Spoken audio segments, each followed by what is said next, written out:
Barbados, get up. Good morning. Good morning, Barbados. Good morning. Good morning to you. Good morning. Morning, morning, morning. Good morning to you. Good morning. Morning, Barbados. Good morning. Good morning to you. Good morning. Morning, Barbados. Good morning. Wake up, wake up, wake up. Morning to you. I join the chorus in saying good morning to you as well. Welcome to today, Tuesday, the 30th of September. Note the date, the 30th of September. That date is notable because tomorrow is the 1st of October, and tomorrow, 4 CARICOM states would allow free movement between borders, indeed, Barbados, St. Vincent and the Grenadines, Dominica and Belize in our lifetime. We see the activation of free movement across the region, indeed, at least between the 4, and hopefully the others join suit really, really soon. So we are sitting on a turning point, ladies and gentlemen, in our life, and take note, it's going to be quite an interesting journey ahead. So welcome to today, and it being Tuesday, we want to say good morning to all of you as well who are joining us on our streams on Facebook, YouTube, and our website, cbc.bb. To each and every one of you, thank you for doing so. Also, if you know of something or someone whose story we have to tell, you have to tell us about it. And you can do so by sending us an email. Our email address is on your screen. It is morninbarbados@cbc.bb. morninbarbados@cbc.bb. And to all of you, we say thank you for doing so. Now, coming up today, in our conversations on CARICOM, we'll be taking a look at the speeches delivered by 4 powerful leaders of our region and just how the leaders responded. We want to talk about that, dig a little deeper beneath the words to see the messages sent. Also, we're getting ready to bask in the colors of Combermere. Combermere is marking 330 years of existence. And so they're having this weekend and next weekend, and in the month of October, a number of activities, fundraising activities, and we'll talk to you a little bit more about that too. Return the pages of a lifetime of performance, achievement, and recognition of the King of Soca. There's a book by the same title, King of Soca, and so we'll turn those pages with his mother in just a little while right here on Mornin Barbados as well. And today we'll hear from Belize because they too are equally excited. We want to hear from Belize about the expectations of, the excitement for, and all of that. And what are the preparations put in place so that tomorrow there's a freedom of movement between Barbados, St. Vincent and the Grenadines, Dominica, and of course Belize. But we'll take a break right here and I'll come right back with more in just a moment. Morning, morning, morning. Good morning. Good morning to you. Books open your heart, your mind, and your soul. They are educational, entertaining, inspiring, and motivating. Are you an author of a recent book you want to share? Then Mornin Barbados would love to feature your book in our The Next Chapter segment. Send us an email to morninbarbados@cbc.bb. That's morning without the G. Come and let us turn those pages together. There is a saying, you can find a Bajan anywhere. Are you a Bajan living abroad? Or do you know of one who has migrated to another country? Well, we at Mornin Barbados would love to have you or them on our Bajan Afar segment. Share your amazing stories, experiences, and how you have adapted to a new culture. Send us an email to morninbarbados@cbc.bb, and together we will travel the world.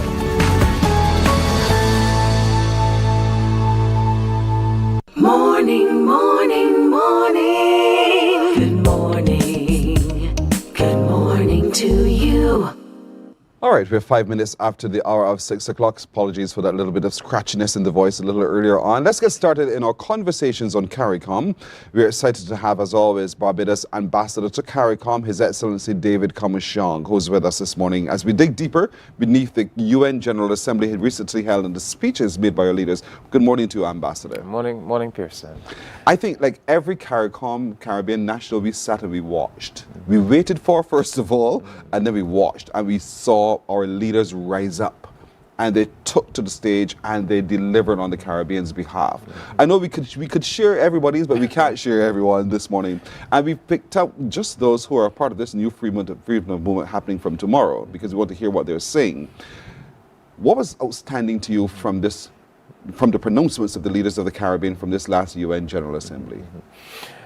Well, just for the benefit of viewers, just to paint the background a little bit. So every year, the United Nations has this General Assembly debate, and within the context of that debate, there's 1 week that is designated high-level week.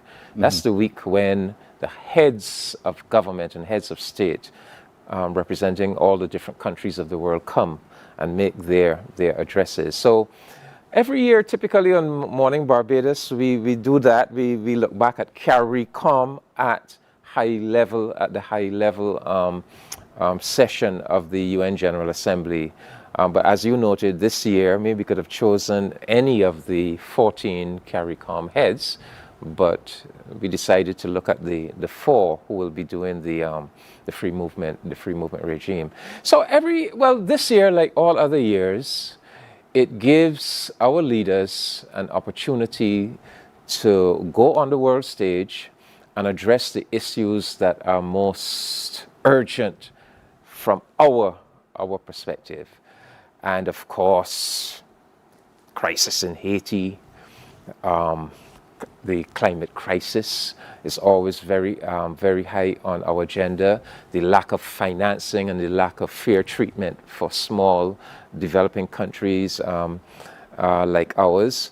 But this year, you heard coming through in many of the speeches a grave concern for where the world is going, for the whole system of international law and multilateralism, the seeming growing disrespect for international law and multilateralism by some of the big countries of the world. And I think this year, again, I think the world heard a very strong message coming out from the Caribbean, a very positive and constructive message, a message in which these small countries spoke truth to power and spoke in a very responsible way about the kind of world we need to build, and the kind of behavior, the kind of ethical, responsible behavior that is required of all countries and leaders if we are to save humanity. I mean, Prime Minister Motley even put it in those terms. If we are to save our planet, a certain level of behavior is required of us all. Indeed so. And so let's get some of those voices, and so we'll talk about them, each of them as we go. Belize was one that we wanted to extract because we heard from the Prime Minister, John Brasenio, and he delivered a very powerful message to the UN General Assembly. Let's take a look at it, and then we'll discuss further with Ambassador Commichon some of the takeaways. Over the last 2 weeks, my country has chosen to act with restraint and caution in the face of repeated aggression and provocative actions by our neighbor Guatemala at our southern boundary. Actions which seek to challenge Belize's sovereignty and territorial integrity. Actions that do not accord with the obligations of states not to exacerbate or extend the dispute before the International Court of Justice. Latin America and the Caribbean are committed to maintaining our region as a zone of peace, an area free of nuclear weapons, an area where conflicts are prevented through dialogue.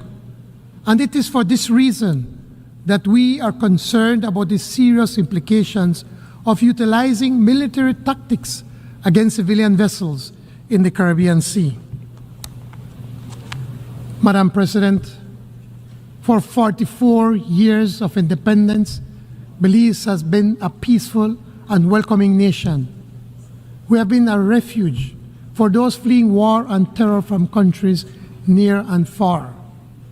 Per capita, we have absorbed more migrants than any other country in our region. These new Belizeans have enriched our society and enjoy equal protection under the law. Every Belizean also benefits from free primary education and accessible, free or low-cost health care. Through Plan Belize 2.0, we are building on that foundation by expanding tuition coverage, improving health care, raising the minimum wage, creating more decent jobs, and widening access to housing. We have an ambitious energy transition plan that places Belize on the track to surpass net zero through innovative financing that turns our forests and reefs into investments for conservation. That's Belize Prime Minister John Briceño there in delivering his speech to the UN General Assembly. Ambassador, your takeaways, zone of peace, we hear in certain phrases. Well, I chose this extract. Most of these speeches are about 20 minutes long, so you can choose several different extracts, but I zeroed in on this one because I thought uniquely this extract would give Barbadians an insight into Belize. What is happening on the ground in Belize. I mean, he mentions from the border dispute with neighboring Guatemala. Belize has one of these long-standing disputes over its southern borders.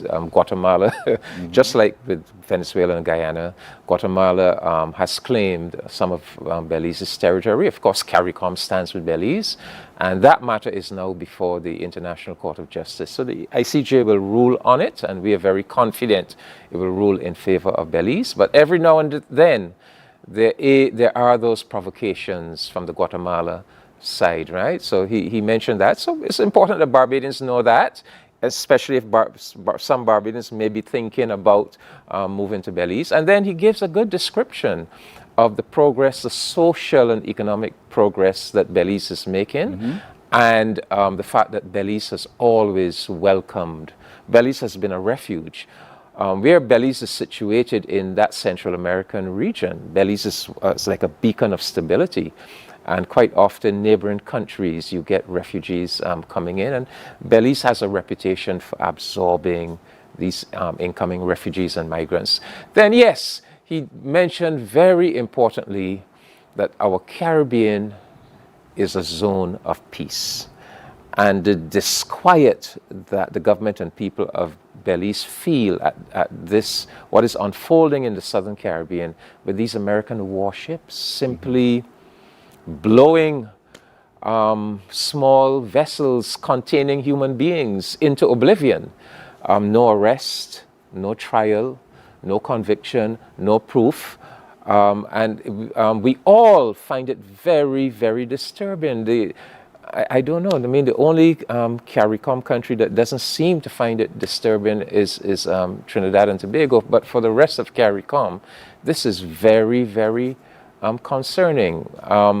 And this is not in keeping with our mission to preserve our region as a zone of peace. You know, because anyhow, I'll leave that there. But I thought that Prime Minister John Briceño acquitted himself very well. He's been Prime Minister now since 2020. He represents the People's United Party of Belize, one of the historic Labour parties of the Caribbean. And yes, Belize independent since 1981. Yes. A very proud 44-year record. Indeed so. And so one of the other voices that also was raised at the UN General Assembly was that of Her Excellency Sylvanie Burton, who is the president of the Commonwealth of Dominica. And she too, you know, accused the West of hypocrisy as relates to war and climate and a whole lot more. Take a listen. Madam President, we stand in solidarity with the people of Haiti. We insist, like other CARICOM member states, that the current crisis being confronted by our sister CARICOM state in no way nullifies the entitlement of its people to the recognition of their sacred sovereignty and their right to be central in the search for a fair and durable peace in their country. The government of Dominica remains convinced that our sister CARICOM state Haiti faces major challenges today, in part because of the glorious contribution Haiti made to the quest for justice and freedom in our region and the world. Indeed, the current complexion of this august body would have been unimaginable without the heroic struggles of the Haitians. As such, the crisis in Haiti is much more than a Caribbean crisis, and its solution requires a united response and the support of the United Nations to resolve. My delegation unreservedly supports the position of CARICOM on the situation in Haiti, a position that rightly calls for a Haitian-led and owned transition process to bring across systematic changes for the benefit of the Haitian people. Let us provide them with all the support that they need. Nothing less is demanded of us. Madam President, the Commonwealth of Dominica is keen to underscore its commitment to advocating for unity, justice, peace, and the sustainable human development that they foster. In this regard, we continue to urge that the long-running, unjust, and illegal economic embargo against the people of Cuba be revoked. Maintaining this embargo is harmful, not only to the long-suffering people of Cuba, but also to the image and profile of its sponsors. Cuba, like every other country, has a right to its self-determination. Dominica continues to stand in solidarity with Cuba. Dominica's President, Her Excellency Sylvanie Burton, they're delivering a very powerful speech on behalf of the Commonwealth of Dominica. I thought that was a profound speech coming from her, Ambassador. Yes, well, I chose that extract because it kind of exemplifies the spirit of Dominica. Dominica is a very small country, 66,000 people. Gained its independence in 1978, but it has always stood out in CARICOM. In fact, it is the only CARICOM country that began its life as an independent country as a republic. Mm-hmm. You know, Barbados, we became a republic in 2021 after decades, but Dominica said from the very outset, no, we don't want this thing with this British monarchy. From 1978, we are the Commonwealth of Dominica. And Dominica has a record of speaking out very fearlessly in international fora. So that's why I chose this extract. Here they are addressing the crisis in Haiti in a very strong and forceful way. And they have a record of being very helpful to the Haitian people.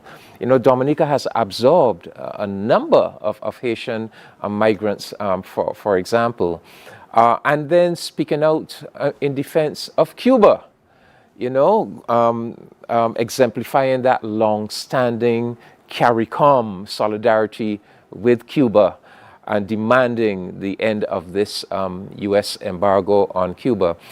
So that is Dominica. That's one of the countries that we are going to be engaged in this special relationship with. And that speech by this president, who is the first president of indigenous Kalinago heritage, and also the first female president of Dominica, that little extract gives Barbadians a very good insight into the character, the national character of Dominica.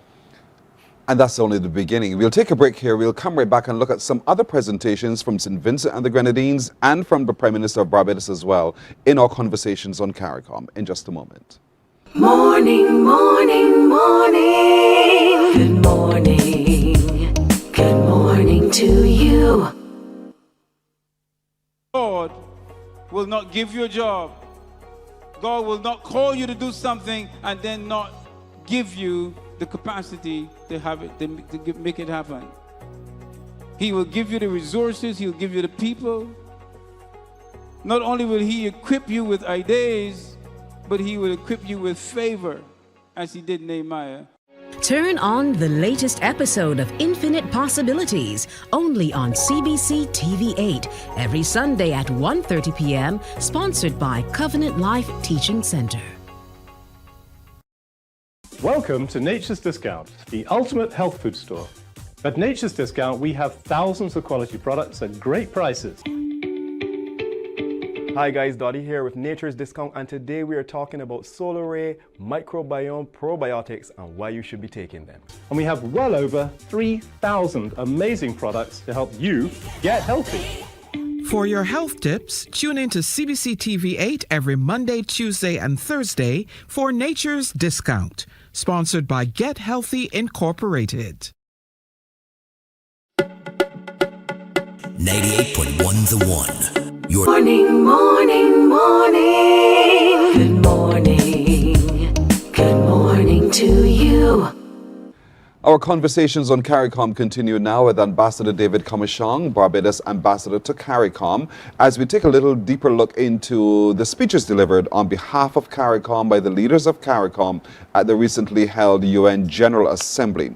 One of those who spoke, who is also a part of the freedom of movement between the four CARICOM states, Barbados, St. Vincent and the Grenadines, Dominica and Belize, is the Prime Minister of St. Vincent and the Grenadines and the elder statesman of CARICOM. Let's take a listen to what he had to say, and then we'll talk about it right after. Madam President, I concluded 5 reaffirmations for those from the dominant metropoles of the West and the East who may possess the good sense to listen to some friendly advice from a spokesperson from the periphery. First, do not think ever that our mouths would be muzzled by the food that we eat to live. Secondly, know it well that while some sleep to dream, the rest of us dream to change the world for the better.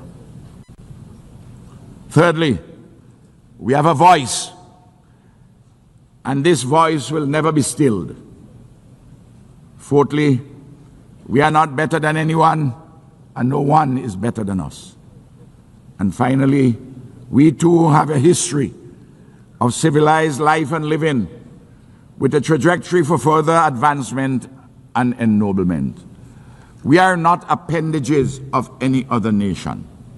We are a free and independent people made in the image and likeness of God.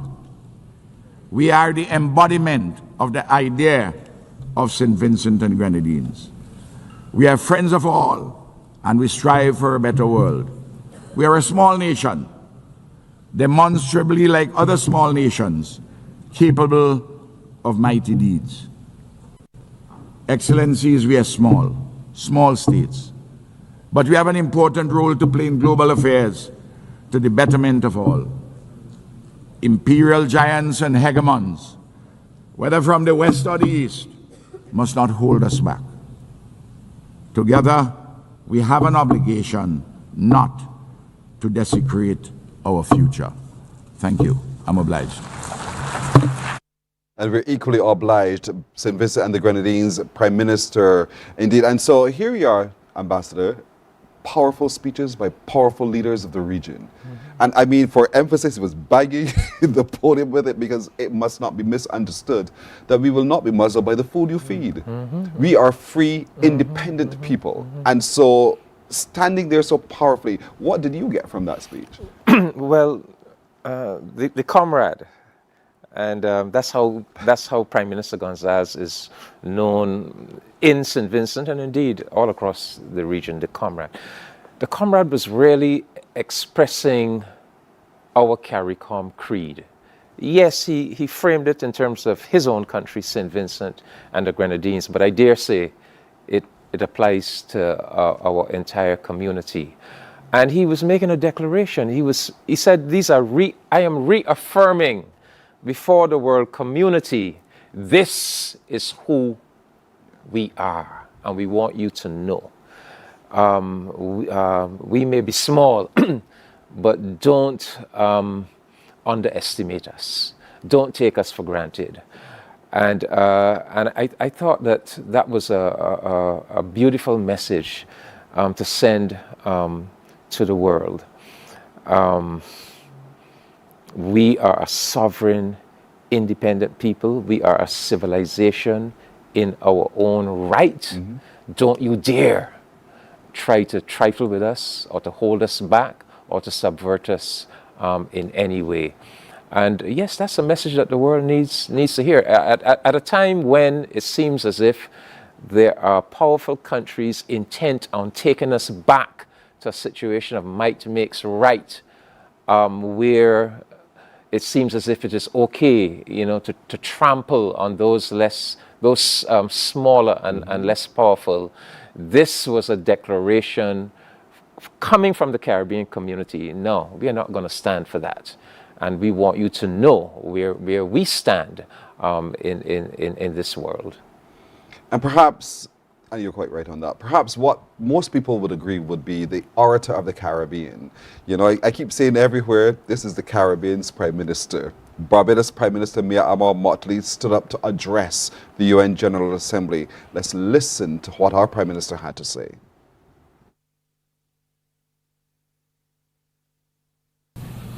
Many of our people ask every day, why has the United Nations not done better recently? The simple truth, my friends, is that countries have lacked the political will to live by the Charter and to do what is right for humanity. Countries of different sizes, capacities, and cultures can only survive in this world in which we live if we maintain a rules-based system. It is no different to what we have to do in our own countries to maintain and protect the vulnerable and the weak. In fact, it's no different than what has to be done in a child's playground. The rules-based system is what protects us from bullying and from rogue behavior. Our charter was designed to promote compassion, equality, fairness. And this is why it is imperative that we maintain a rules-based system. I speak as a leader of a small country. Our future is placed at risk unless we preserve this rules-based system. The law of the jungle does not guarantee any of us a future on a livable, or indeed doesn't guarantee us a livable planet. We have simply to step up to the plate. And unlike the West Indian Federation, when one country left and the maths of the day was 1 from 10 leaves 0, we must remember that if there are those who don't want to be inside at the dance, that 1 or 2 or 3 from 193 does not leave 0. Does not leave 0. Those of us who remain can continue to pursue our vital interests. And we don't criticize countries for making sovereign decisions because that's what governments were elected to do. If that's not what they want, that's not what they want. But let us get on with the business and protect our vital interests of preserving a rules-based system, to strengthen us, to build peace, to allow us to better face challenges from climate to pandemics to unregulated AI, and generally to build a better life for our people. There is no doubt that there is a case for efficiency gains to be made in this United Nations institutional framework. We know that.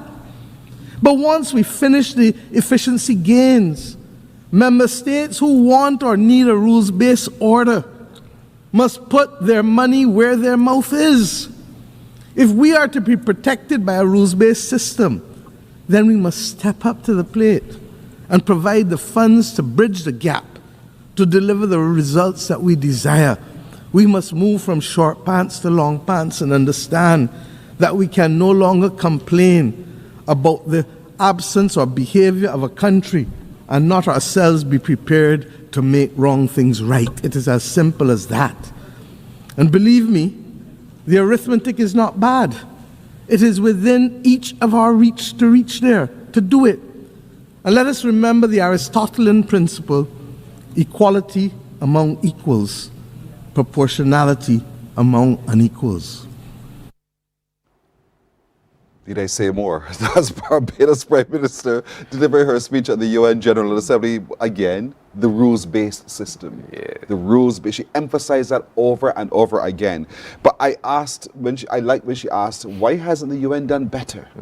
Because of the lack of will. That was the answer. Yeah, well, it's almost as if they were running a relay race, and Prime Minister Gonzalez had passed off the baton to Prime Minister Motley, because he ended by saying we must not desecrate the future, and she ran with that because she was explaining how critical it is to maintain this multilateral, rules-based international law order. If we are to have any future, even if we are to have, even if we are to maintain a planet that we can live on. And she went back into our own history with the West Indies Federation and that famous saying from Eric Williams, 1 from 10 leaves not. And for viewers, remember, the West Indies Federation, there were 10 territories altogether in the Federation. Jamaica pulled out. Jamaica had a referendum and Jamaica pulled out. And then Eric Williams said, well, if Jamaica goes, the whole thing will collapse. And he said 1 from 10 leaves 0. That is the end of the Federation. And the whole Federation collapsed. So Prime Minister Motley was sending a message. This is not going to happen again. It's not going to happen again in our Caribbean community, nor in the international community with the United Nations. And she was very pointed. 1, 2, or 3 removing themselves from the 193 nations of the United Nations is not, we are not going to allow that to destroy or collapse our multilateral organization. And she was saying that against the background of one particular country who will be unnamed on this program, but that has pulled out of the United Nations Paris Agreement on Climate Change, has pulled out of the United Nations Human Rights Council, has pulled out of the World Health Organization, has pulled out of the UN Educational, Scientific and Cultural Organization, has substantially pulled out of the World Trade Organization by this behavior of simply imposing these tariffs, these tremendous tariffs, in defiance of the rules of the World Trade Organization. So we are seeing that pattern of behavior. And speaking from the Caribbean community, this voice of reason and responsibility, speaking on behalf not just of Barbados, but I think of our entire Caribbean community, we are sending a clear message that multilateralism and international law is too important for us. We are not going back to the law, to the law of the jungle, the law of might makes right. No, we are going to defend this institution, United Nations, that is 80 years old this year, and we are challenging other member states. If you have to step up, we have it within ourselves. If it is that some people want to pull out, some people don't want to fund anymore, they want to remove their resources, we must have the will to step up and protect and defend our institution. If it means that we all have to give a little bit more, and she sent that message. Yes. Equality among equals, but proportionality among unequals. In other words, the other big countries, if you need to pull a little bit more, then we need to do that, because it is too important. It is so important that we preserve the United Nations, that we preserve the whole system of multilateralism and international law. Very important message. Powerful messages indeed, and important, true. And so we're on the cusp now of free movement between these 4 CARICOM states. Belize, Barbados, St. Vincent and the Grenadines, and Dominica. Tomorrow starts that. Let's look at what these leaders represent and the importance of this free movement now, why we should really embrace this opportunity. Well, I think if we are to judge these 4 countries from the pronouncement of these 4 leaders at the United Nations, we can feel very comfortable that this new regime, these 4 countries that constitute this new regime, that in terms of the philosophy and the value system of all 4 of these countries, that we fit very well together, that we represent really, the essence of our Caribbean community, of that integration spirit, of that spirit of a Caribbean civilization. And so we are very conscious, we are just the 4 pioneers. We are not separating ourselves from the rest of CARICOM. The others have simply said, look, the 4 of you, go ahead and lay the foundations so that the rest of us can join. And yes, and that's basically what it's all about. But we are very comfortable that these are, in a sense, these are 4 good pioneers to start the project. Belize in the western extremity of our community, Barbados in the eastern extremity of our community, and St. Vincent and Dominica somewhere in the middle. And so we are very excited, that we're going to have this special relationship between these 4, and we are going to create that foundation that others will join and help to build upon as the months and years unfold. Something significant is about to begin, folks, tomorrow. As a matter of fact, opportunities abound. It's for us to be able to grab hold of those opportunities. But we've had that discussion here over weeks on our conversations on CARICOM. Now it really truly comes into action from tomorrow. And so, Ambassador, I want to thank you for all the work you've been doing over this period of time to lead us to now with our greater understanding of each and the whole at the same time as well. And I really thank you for doing so. I appreciate that, Pearson. It's a labor of love. Clearly it is. Thank you very much indeed.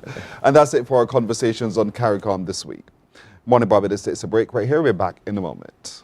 Morning, morning, morning. Good morning. Good morning to you. Hey there, it's Mahalia. I want to share something that might be really helpful. If you're feeling anxious, overwhelmed, depressed, or lonely and have no one to talk to, call Lifeline Barbados. We all face struggles at times in our lives. You're not alone. There's no need to feel ashamed or embarrassed. It's okay to reach out for support. Lifeline Barbados is completely confidential. No one else will know you called. They're there to offer a caring ear and guidance without judgment. And fellas, I want you to know asking for help is a true sign of strength. It takes real courage to reach out. You can also call Lifeline Barbados if you're worried about loved ones who are struggling and you need advice on how to support them. There's a saying, a problem shared is a problem halved, but not everyone has someone they can confide in. That's why Lifeline Barbados exists, to be there for you or someone you care about during tough times. Save this number. Lifeline Barbados is just a call away. Remember, you can reach out whenever you need to talk. Books open your heart, your mind, and your soul. They are educational, entertaining, inspiring, and motivating. Are you an author of a recent book you want to share? Then Mornin Barbados would love to feature your book in our The Next Chapter segment. Send us an email to morninbarbados@cbc.bb. That's morning without the G. Come and let us turn those pages together.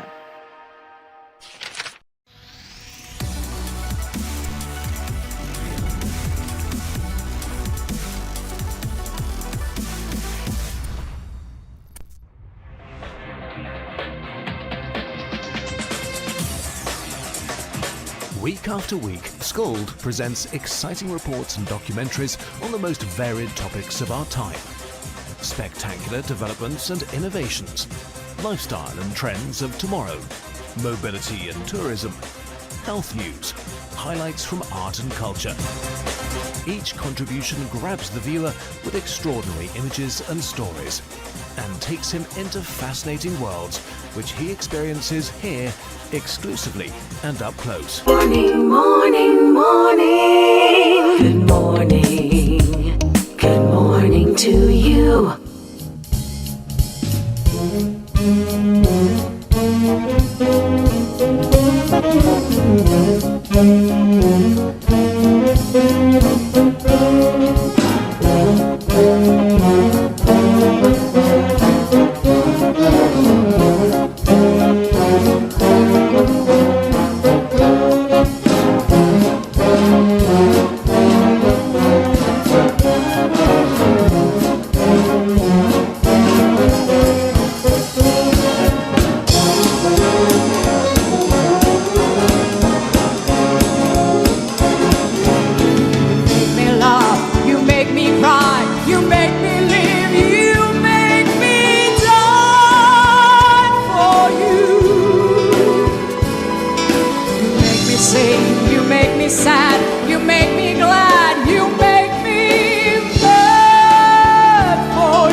When you face the world alone, no one reaches out of the smiles we left behind,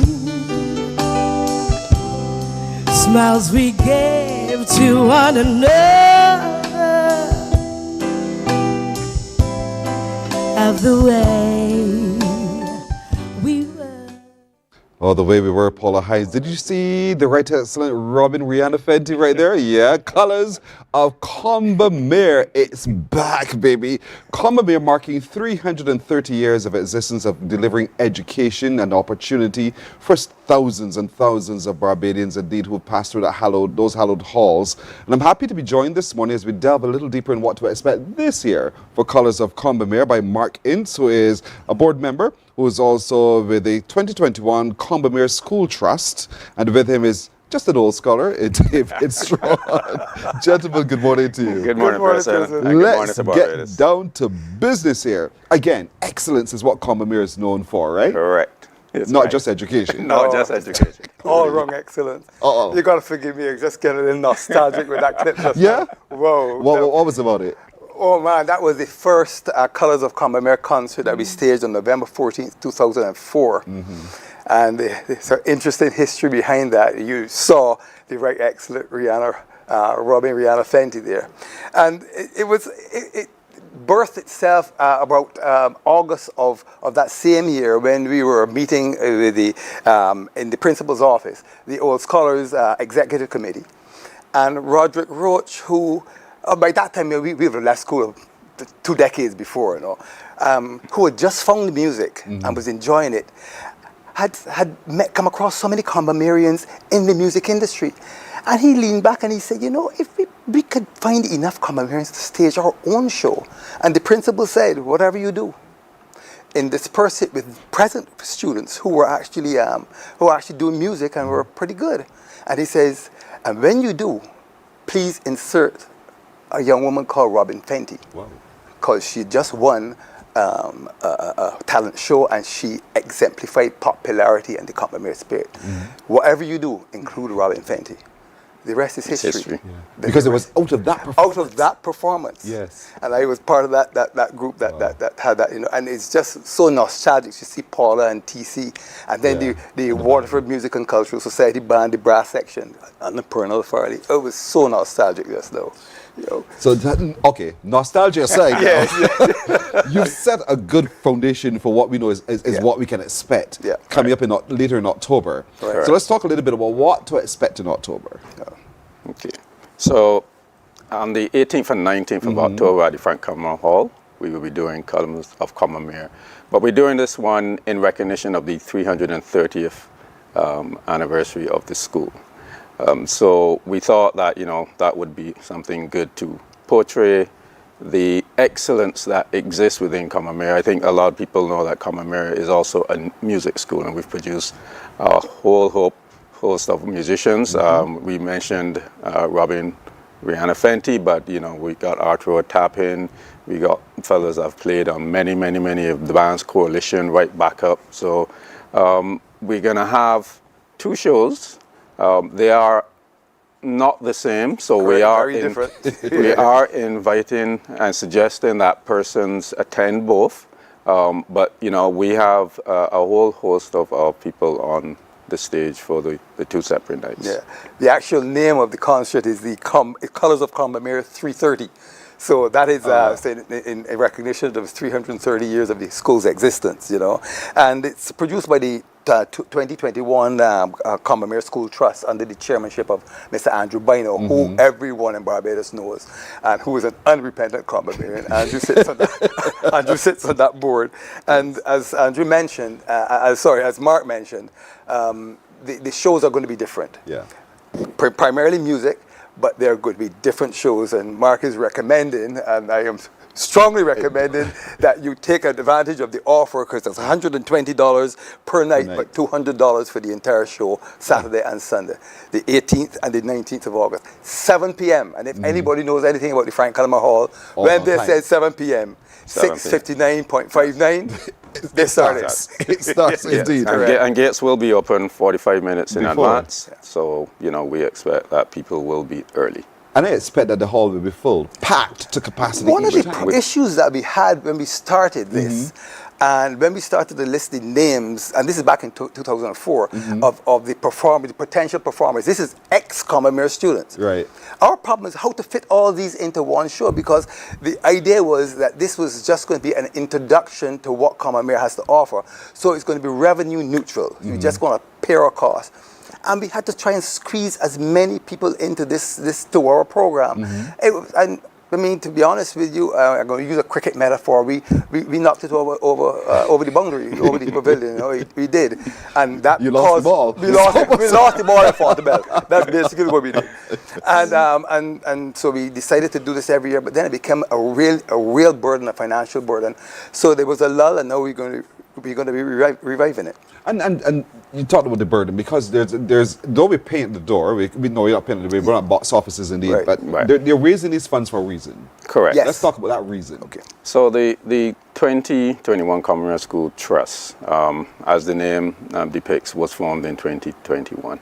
The ethos of the trust is that we want to develop the human capital of the school. So we made we came to an agreement that we will not invest in bricks and mortar and in the building, but we're going to invest in the people. And the people meaning the students, the teachers, the admin staff, to help lift the school. So if there's programs that are required for the school, if some particular person needs assistance, that's what the trust is there for.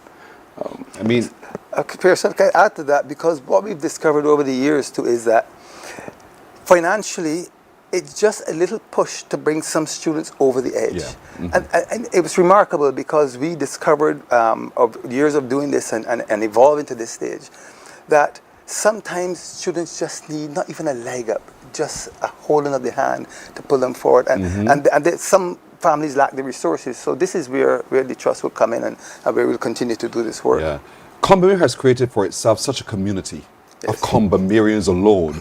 The other us who sit on the fringes, we want to be a part of that family, and so this is an opportunity to be a part. Right? Exactly. You're invited. In fact, this is a show for all of Barbados. You really can enjoy it. There's going to be every genre you could think about: classical, reggae. There's going to be gospel.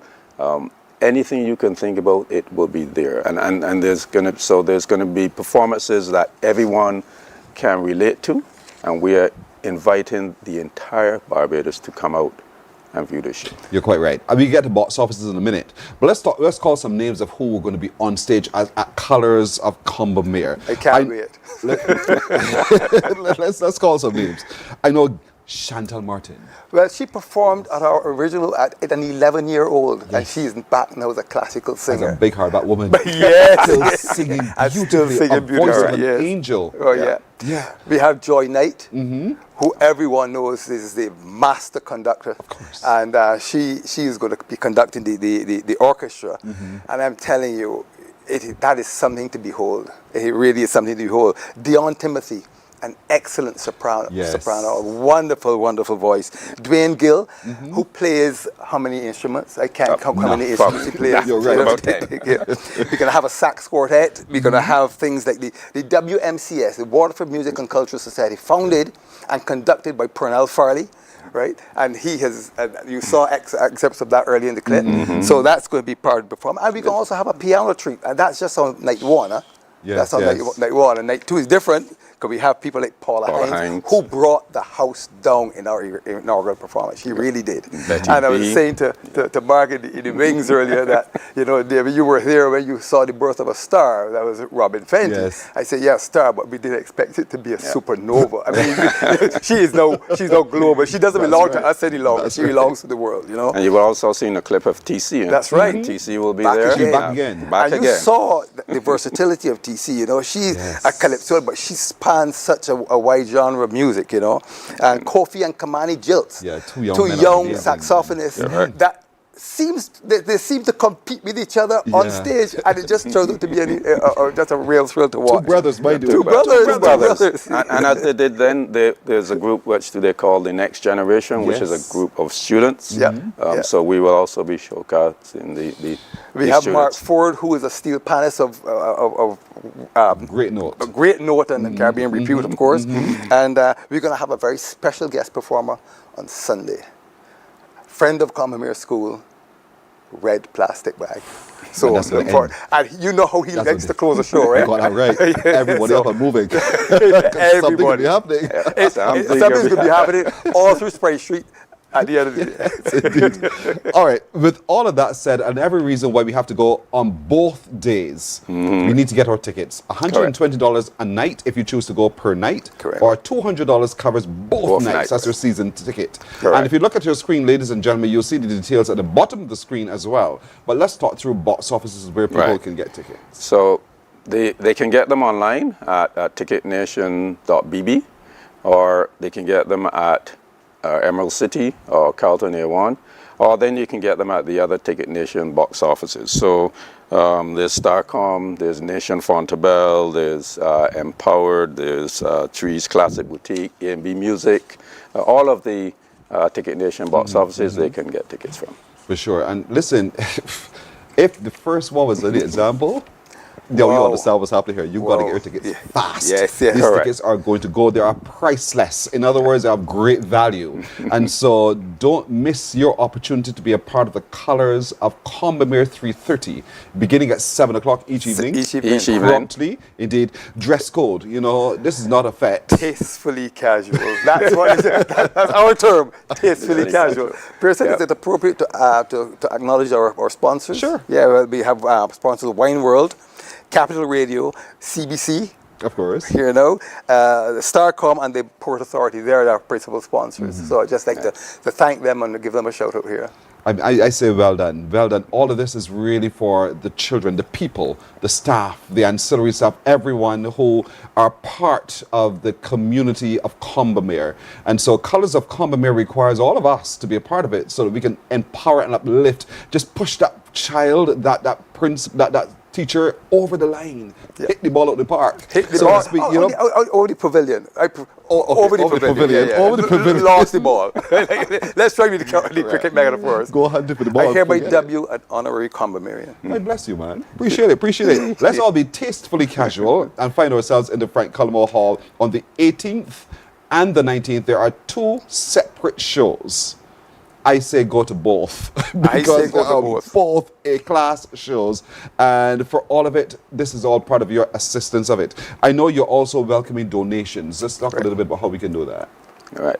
So we are welcoming donations. Those will have to be made, obviously, to the account of the trust. Not sure if you guys are able to put the account details up on the screen, but if not, we can always share them in another forum. Okay. But yes, we are welcoming donations, and obviously there will be a pay-per-view. I'm not sure if you're aware of that. So there is going to be a pay-per-view of the Sunday night, right. And that is for all of those persons that are unable to make it to the show, especially those overseas. Yeah, look at your screen, folks. So pay-per-view. How do we pay-per-view? All right, so there will be a link. Again, that link is going to be circulated probably about 2 weeks before the show. Typical pay-per-view, you'll click on the link, you'll get a link and a code to log into the event. Again, that is only for the Sunday night. Right, for night 2. Night 2 is the only one that's pay-per-view. The first night you have to be there for sure. But the Both second nights night, be if there. you can't be there, you can watch it. This pay-per-view is really for the many people, the many Barbadians in the diaspora that want to view the show. Combamirans in particular. You all need to really step up here. All of us will step up with you indeed to assist you. I would like to finally just acknowledge the role that the principal of the school at that time, Mr. Vera Paris, played in all this, particularly with his pushing of Robin Fenty at our stage, and that has been just a glorious success. This is going to be 2 great nights. 2 great nights, one very affordable rate. $200 is all you get, but you are getting excellence from some of Barbados' best. Indeed, for 2 great nights, $200. Ticket Nation, you go to any of their box offices, indeed, and you get your ticket early o'clock. It's the 18th and the 19th of October in the Frank Collymore Hall, beginning at 7 each evening. Tastefully casual is how we want you to come dressed, and then you get to see this powerful lady, the Iron Lady we call her, but she's more than soca. She is also into ballads and a whole lot more, so voice trained for that, just perfect. And you're getting this lady here as well, the right excellent Robin Rihanna Fenty, national hero of Barbados. No, she's not going to be there. She's not going to be at the show. But the spirit of Don't Rihanna, forget she's a mom now, huh? She's a mom. She's a 3 times. Perfect mom. But it's going to be a great evening. Paula Hines will be there for sure. Special guest performance on the Sunday. That's why the pay-per-view is critical, folks. Don't miss that one if you cannot be there. We can only accommodate so many in the hall, but you can pay-per-view as well for the Sunday show. The Saturday show, you have to be there in person. But get your tickets fast because tickets are going very, very quickly. Your contribution to all of this goes a long way to uplifting students and the people of Combermere School. The brick and mortar, that's handled by other organizations. Correct. But the people, that the people handle the people. And so you're part of the people. And so we want you to really lend your support in a very significant way. Colors of Combermere 330 is what we're talking about. And if you cannot attend, but you still want to make a donation, contact the school, I suppose, ask for some information. Can do that, or you can also go onto the website at Combermere School, CSOSA@barbados.com. Say it again slower. CSOSA. COSS. Oh, I see. COSA. Okay. Barbados.com. Barbados.com. COSA Barbados.com. That's the website to which you can go. Of course, the link probably for the pay-per-view will be posted there as well. Correct. But keep your eyes peeled, keep your ears wide open. Do not miss this opportunity. Do not miss it. I don't intend to. That's good. I really want to thank you. Looking forward to seeing you there. Yeah. This is going to be quite an exciting time indeed. And well done, Combermere. Well done. Colors of Combermere 330. That is what is happening this year in the Frank Collymore Hall. Mark Ince and David Strawn representing the Combermere School and the Combermere Trust. Thank you so very much indeed for joining us. Thank you for having us, Pearson. Thank you so much. Thank you, Barbados. Thank you. As always. We're taking a break. We're coming back in just a moment. Morning, morning, morning. Good morning. Good morning to you.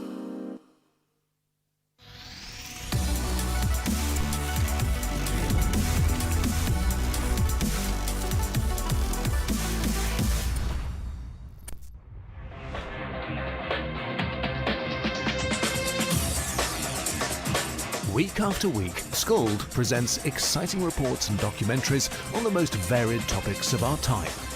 Spectacular developments and innovations, lifestyle and trends of tomorrow, mobility and tourism, health news, highlights from art and culture.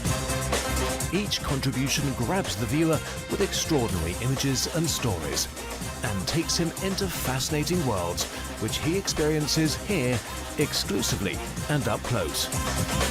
We're there when companies and specialists develop super satellites for a global network in space and can look behind the scenes. Scold is a window to everything that is there or is yet to come. Fly with us through time to better understand today and tomorrow. You've always wanted that. Scold, a look into the future. Our world today is not the world God wants it to be. One of the reasons, which will surprise many, is that our planet, its governments, and its peoples are all living under the weight of Satan's rule. From the beginning of mankind's existence to today, human history is the written record of what it means to live under the rule of the devil. Yet that rule is coming to an end, and what a difference that will make. Every Sunday at 9 a.m. on CBC TV 8, tune in for Tomorrow's World, sponsored by the Living Church of God. The economy of a country can be likened to the engine room of a factory. The place. Morning, morning, morning. Good morning. Good morning to you. Let's look at the news now. Nigel Pinder, alias Bounty or Cappy, has been remanded to Barbados Prison Service Dodds. He appeared before Magistrate Angela Knight in the District C Magistrates Court yesterday under heavy police guard at the Oystins complex. The 49-year-old of Cox Hill, St. Philip, was not required to plead to the indictable offences of murdering Randy Brathwaite and Junior Tate between the 27th of June 2023 and December 5th, 2024. Conspiracy to murder Junior Tate between June 19th and 27th, 2023. Conspiracy to murder Shane Ronaldo Paris between January 11th and 13th, 2024. And murder of Shane Ronaldo Paris between January the 11th and 13th of 2024. He is expected to return on the October 8th when the 4 other accused men in the matter are also scheduled to appear in court. Home Affairs Minister Wilfred Abrams says Barbados is facing a challenge and changing drug landscape and is urging the public to stay alert. From candy-like edibles to marijuana sprayed with unknown substances, the minister says today's drug scene is unlike anything a decade ago. He was speaking at a press conference called by the National Council on Substance Abuse, where a new drug alert was issued. A lot of people are inadvertently taking things that they don't know and they may have a negative or an extreme reaction to, right? The drug landscape of today is not the drug landscape of 2020. It's not the drug landscape of 2015 or 2010. You need to know what it is that you are putting into your body. And if you are not certain, don't put it in. Minister Abram recounted a recent experience he witnessed and is warning that many users may have no idea what they are inhaling. I saw the person take out the weed, put it in paper, and then they took out a small spray bottle and they sprayed it and then wrapped it. And I asked the person, no, I know the person, but I can't help myself sometimes. I asked the person, you know what's that you spray? He said, a booster. Booster. Interesting. And he rolled whatever it was and he lit it. He started to smoke it. And then a lady came over to talk to him and he gave it to her. Now, I don't know if she knew what was in it. Also addressing that media conference was representative of the Barbados Pharmacy Council, pharmacist Bandele Serrano. He reminded the public that all forms of cannabis, including hemp and edibles, remain prescription-only medicines under local law.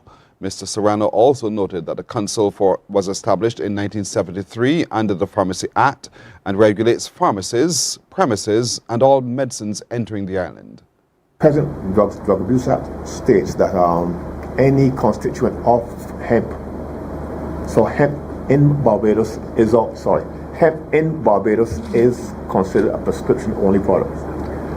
Other jurisdictions, it may be considered over-the-counter. But hemp, obviously cannabis and so on, they're all construed as, in fact, they're all considered to be prescription-only, which means that the only way you're going to get that legally is to have a prescription from a doctor. You take the prescription to a therapeutic center, who in turn gives you the medicine.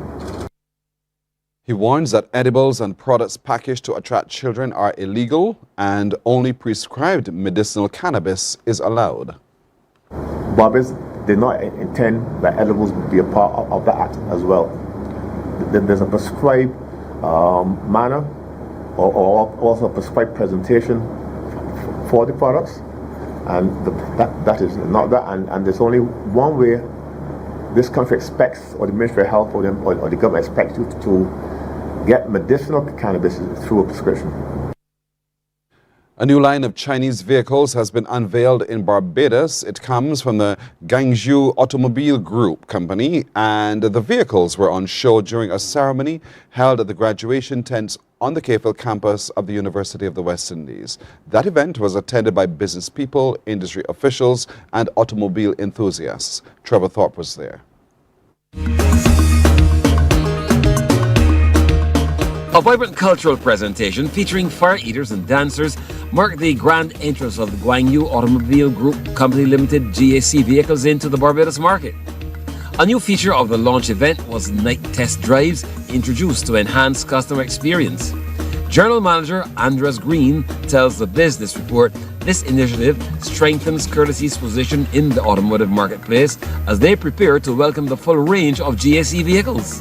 We've launched tonight the MQ and the Enzoom. So far the feedback tonight has been fantastic. Everybody likes the styling of the vehicles, the profile, the efficiency. It's been a fantastic night. We did a bit different to how we would normally do product launches in Barbados. Guests were able to come, go through the brand wall, see the history and quality associated with GAC. Most people in Barbados wouldn't know GAC, but we took them through the history of the brand, long heritage and quality, and then into a view of the vehicles. And we also, for the first time probably in Barbados, did night test drives. So people were able to first-hand experience the vehicles after viewing on the night. Shipping challenges delayed the unveiling of the complete product line, but the company official assures that all preparations are in place, including comprehensive staff training ahead of the vehicle's arrival. Oh, we actually do have an EV product lineup coming as well. The Ion, we have the Ion Y and the Ion V. We were hoping to get it in for tonight, but we had some shipping delays, so it was not able to be here in time. But those will be coming onto the market by the end of October. But in terms of the internal combustion engines that we've launched tonight, they are very fuel efficient. In some instances, rivaling some of the mild hybrids. So there's still a lot of hesitancy in the market towards EVs and hybrids. So we do have a full product range across some of the other brands that we carry, and soon we will be adding hybrids and EVs to the GAC lineup. But in terms of what we have here tonight, the fuel efficiency is tremendous. GAC sales manager Kimberly Scott described the vehicle as a fusion of craftsmanship and technology, highlighting that the engineering and styling of the vehicles cater to a broad demographic. We're truly revolutionizing not just courtesy, but truly looking at the wide auto market right now.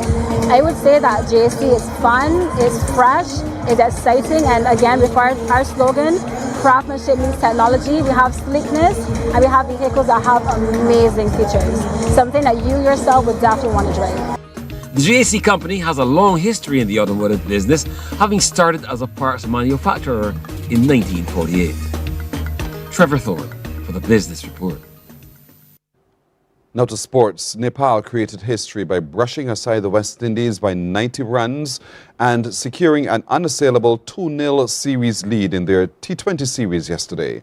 Winning the toss, batting at Sharjah Cricket Stadium, Nepal packed up 173 for 6. Asif Sheikh top scored with 68, while Sundeep Johra added 63. Akil Hossain took 2 for 21, Kyle Mayers 2 for 26. In reply, the Windies were bowled out for just 83 in 17.1 overs. Only 3 batsmen reached double figures as Jason Holder top scored with 21.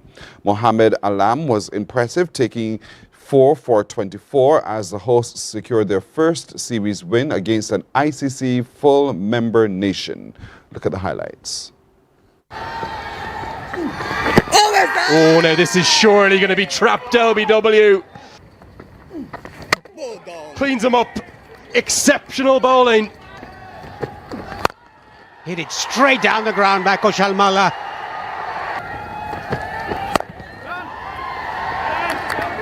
Trouble at the bowler's end, trouble. He gets back. I think he gets back. That was outstanding fielding though by Zishan Motara at backward point. Gone by a foot. Here's another boundary, perhaps the first 6 of the innings. Down the track this time, full swing of the bat, the ball has gone very high. Pulled really well this time, the sound of the bat, fantastic. Pump towards long on and again over his head. And he just keeps going, but this time I think he might have holed out. Sliced away and sliced all the way. Final over. It's Kyle Mayers to bowl it. How's that's the appeal and it's given. Yeah, this is going to be gone.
All right, there's another match scheduled for 10:30 this morning if you care to watch. All right, that's it for news. Until now, we'll have more news coming up at 12 noon right here on CBC TV8. Morning Barbados is back after this break. Morning, morning, morning. Good morning. Good morning to you. The economy of a country can be likened to the engine room of a factory, the place where the pistons stroke and the wheels turn. And as with a factory, the end result of this exercise is a product. In the case of a factory, it might be an item of clothing or a food or some other product that make our lives satisfying. With an economy, the product is the aggregate of all the goods and services produced in the country, and it's identified by its monetary value as the gross domestic product, GDP. Gross meaning the sum total and domestic meaning within your own environment. Economic terms can be difficult for the average Joe, but if we are to understand the workings of the national economy, we must have a grasp of these terms.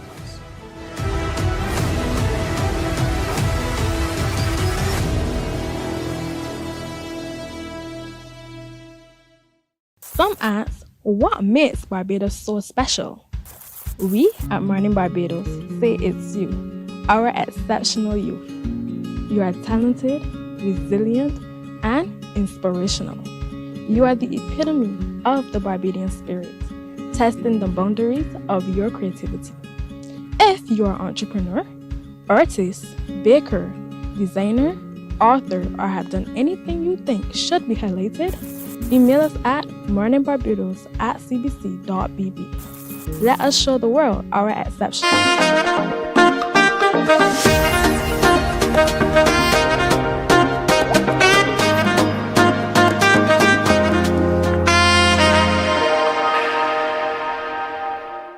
14 and a half minutes now after 7 o'clock. I want to put a few things into context. The year was 1985 when he released his very first album with the name Too Young to Soca.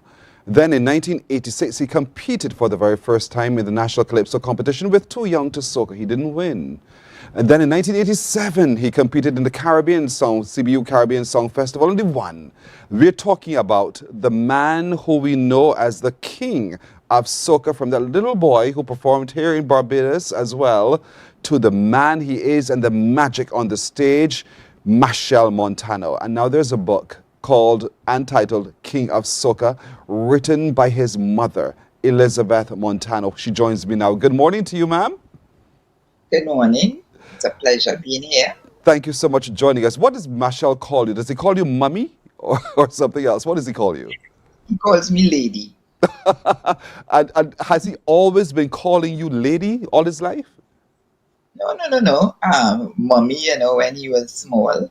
Mm-hmm. But when he got, and we have this nickname that was given to Mr. Montano. He was called Man, or is called Man. Mm-hmm. Machel is called Boy, and then I got the name Lady. And it just stuck, and everybody calls me Lady. And so, Lady, I shall call you. So, Lady is your name. I'll be using it if you don't mind right now. So, Lady has Lady has given birth to who is we know as, I can't even find the words to describe who Machel Montano is. He just appeared and he never went away. But with every successive year, he's gotten better and better and better. And so 40 years later now, you're managing still a young man who has become the delight of the world. This must feel phenomenal for you. Yes, it does. But some things have changed over the years. I no longer Machel's manager. I retired in 2015 to pass it on to a younger manager. But I call myself the drone. I am always there, hovering over everything. And then Machel sees me as a confidant. And then I am doing, as I said, my own thing. I graduated in 2018 from UWI with my MPhil in Cultural Studies. And my thesis was on Machel. And then during the pandemic, I decided to adapt it into a book.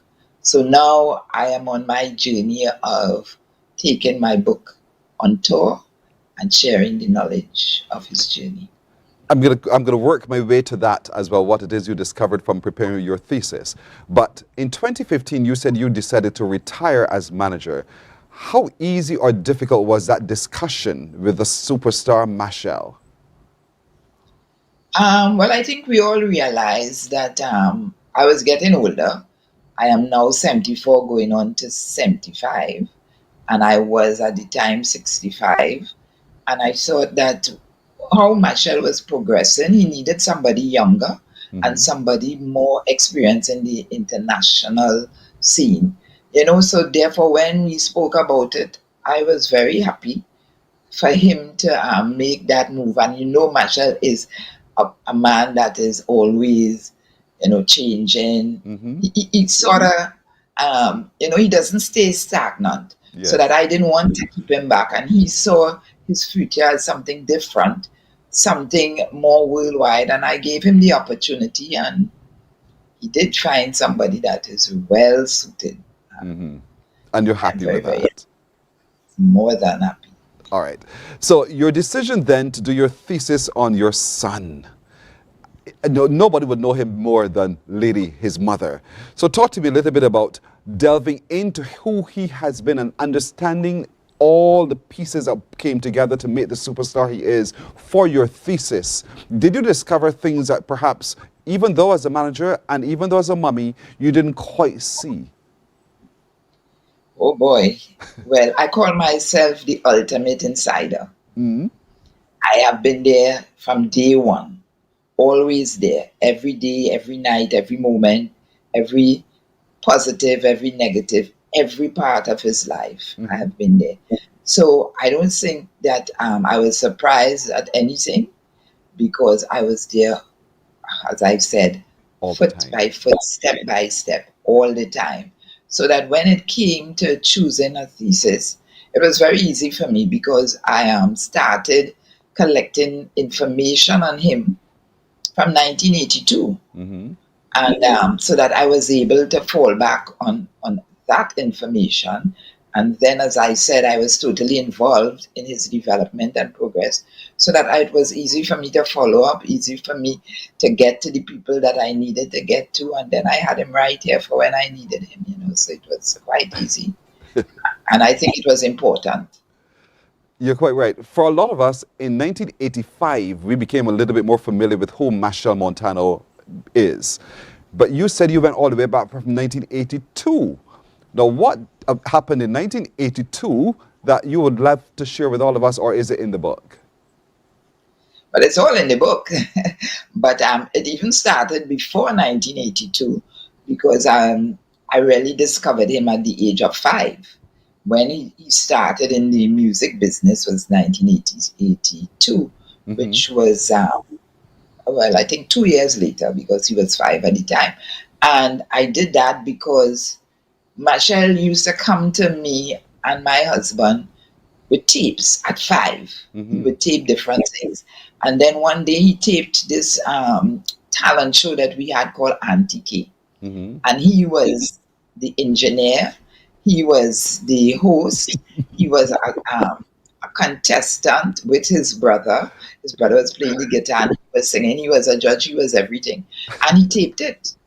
And this is at 5. And I said to my husband, but listen to this. Machel has a good voice. And then we send him for vocal training. And the rest is history. And the rest is history. I chuckle because I could imagine this precocious little 5-year-old, just knee-high, doing all of that. But he was positioning himself for the world. And so The King of Soca is the book. And we have this book now. And you have been launching across the world. But it's also a book that has already received quite a number of awards and recognition. Let's talk a little bit about you and the publication of the work from your thesis. How did you go about that? Well, first to begin, I tried. Well, we started during the pandemic because when 2020 came, everything shut down. So I was in the country and I said, I think I'm going to adapt this thesis into a book. And I sat down and it was quite easy. I started writing from my head because everything is in my brain, having been there for everything. And I started writing and I started going back to my archive and finding things and deciding how I will do it. And then I started to look for places I might be able to publish it. But then people, they wanted me to do it in black and white. They wanted me to send it so that they could edit it. And I didn't want to do that. I wanted this story to be told as it was, as it is, and it had to be in color. So then I decided I will form my own publishing company. So I self-published my book. Oh. And it was quite easy. It was quite easy to self-publish.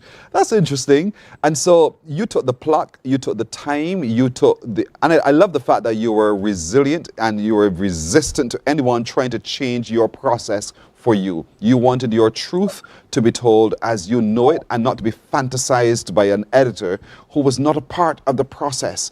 And a lot of us as Caribbean people sit on the edges in wonder of how did Machel become such a global star? What is it about Machel that consistently, year after year, and this is now 40 years, that Machel has been producing hits? Exactly.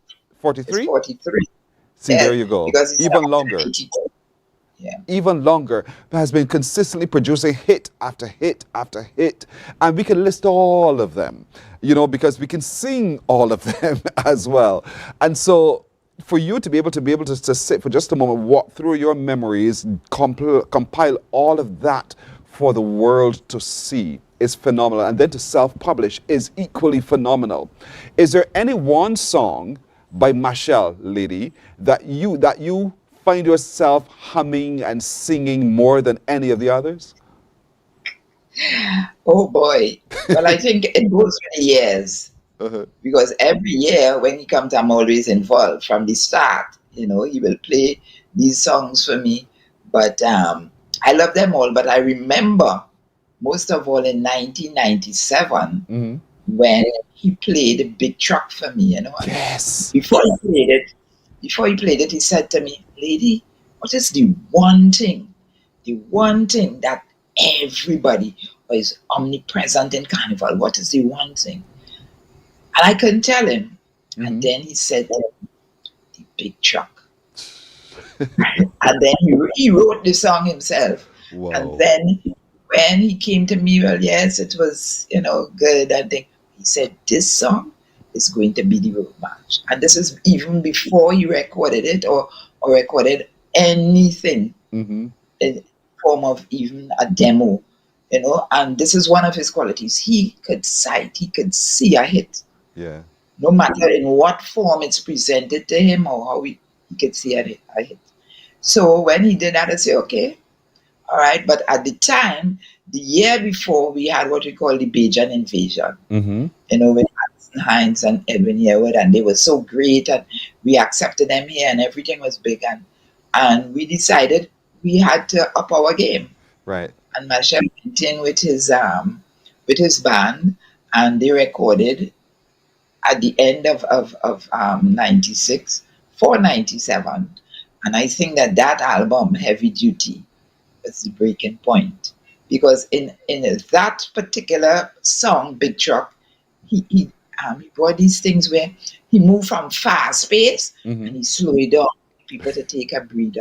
Yes. And then he went up, and then he introduced a special guitar, and you know, and all these things change. And then he had the call, yeah, and the horns, yes, and it really created that excitement that will live with us forever.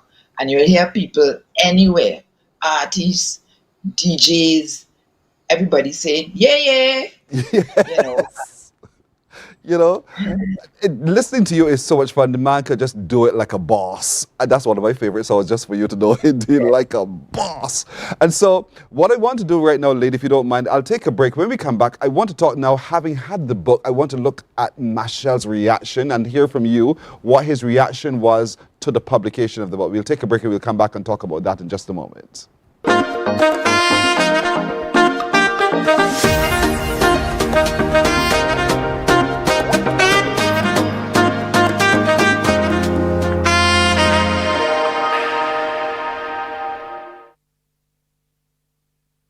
Some ask, what makes Barbados so special? We at Mornin Barbados say it's you, our exceptional youth. You are talented, resilient, and inspirational. You are the epitome of the Barbadian spirit, testing the boundaries of your creativity.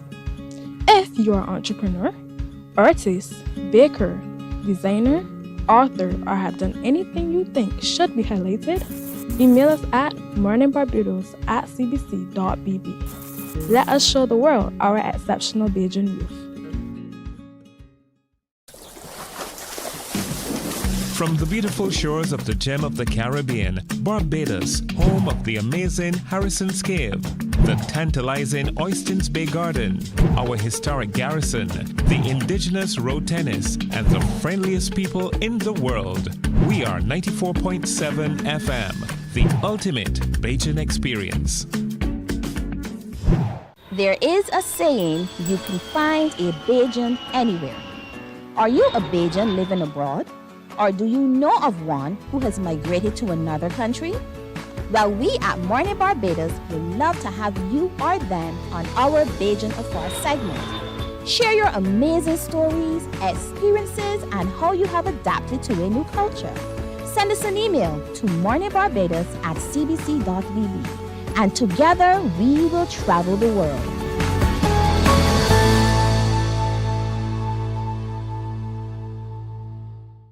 God will not give you a job. God will not call you to do something and then not give you the capacity to have it, to make it happen. He will give you the resources, he'll give you the people. Not only will he equip you with ideas, but he will equip you with favor, as he did Nehemiah. Turn on the latest episode of Infinite Possibilities, only on CBC TV8, every Sunday at 1:30 p.m., sponsored by Covenant Life Teaching Center. Welcome to Nature's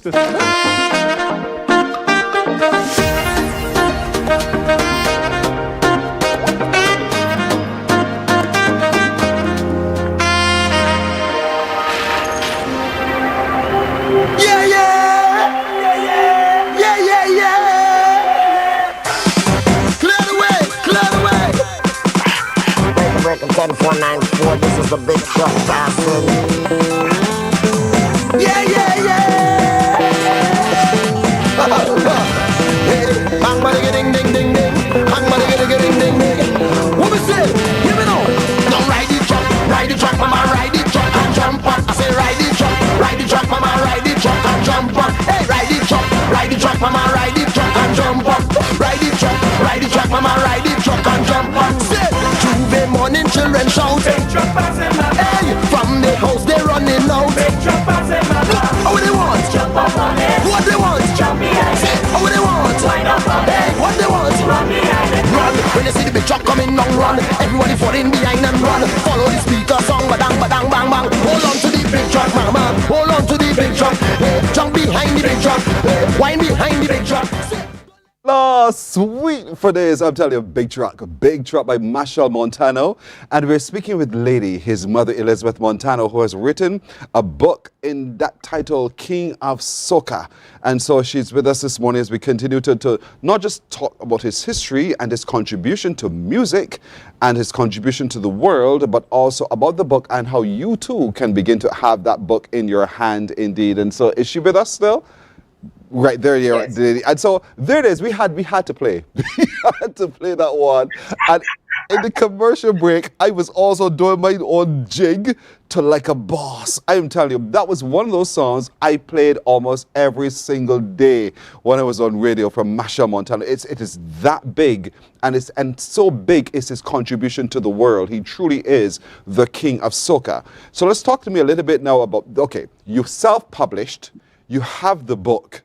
You have it in your hand. You told little Machel, I've got the book, boy. Come and take a look and see if it's all in color as well. And so we had an opportunity. There's a video we have of Machel, I want to share it with you, of Machel looking through the book for the first time and to get his reaction. And then we'll talk a little bit about that. Let's take a look, everybody. All right, let's see.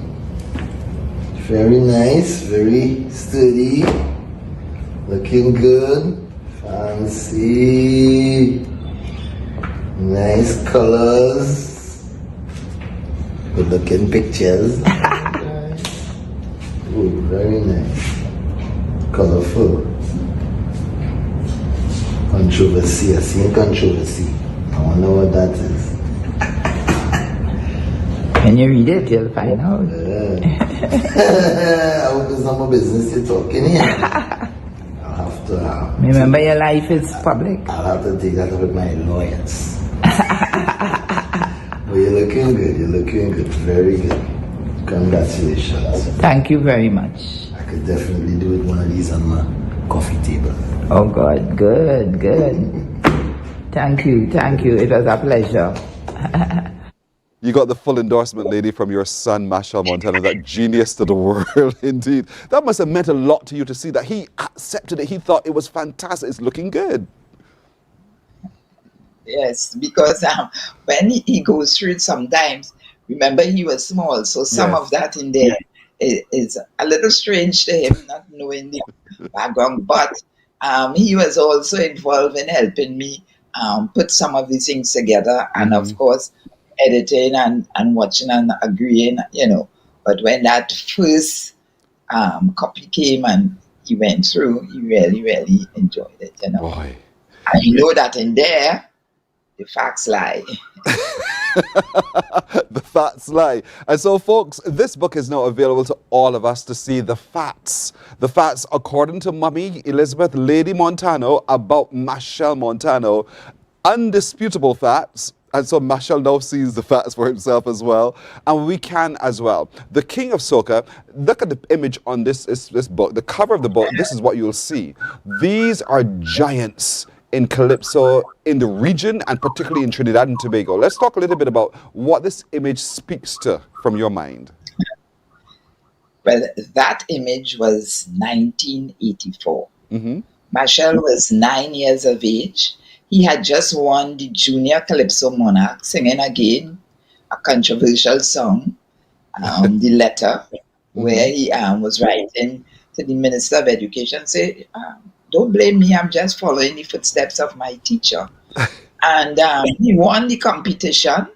And then one day, a producer from New York came to Trinidad and came to Superior in search of him. Mm-hmm. And they said, well, we have this Mother's Day show in Madison Square Garden with all the heavyweights, and we would like him to open. And we said, okay.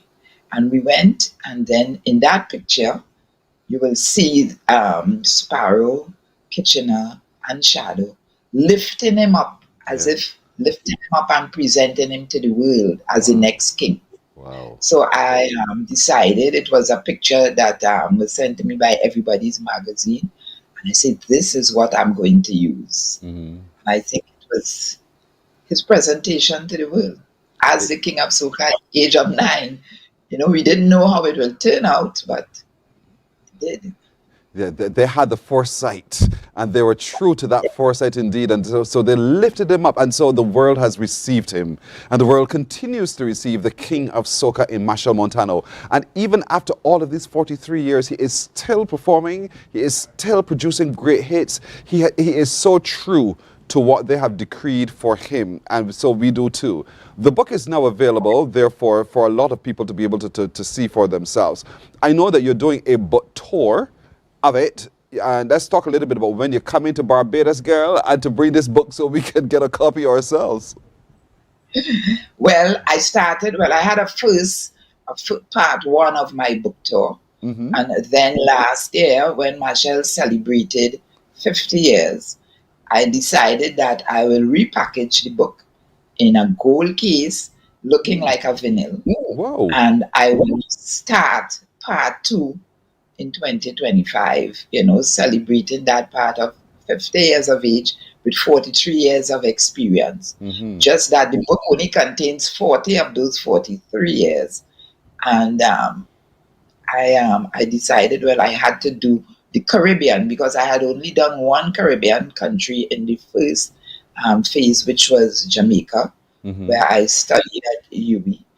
And I decided this round, I want to start with Barbados. Mm-hmm. And I don't know if you will know why, or you could guess why I would start with Barbados. I want to ask you that question. Why do you think I started? Listen, I don't answer questions, lady, but I'll answer your question.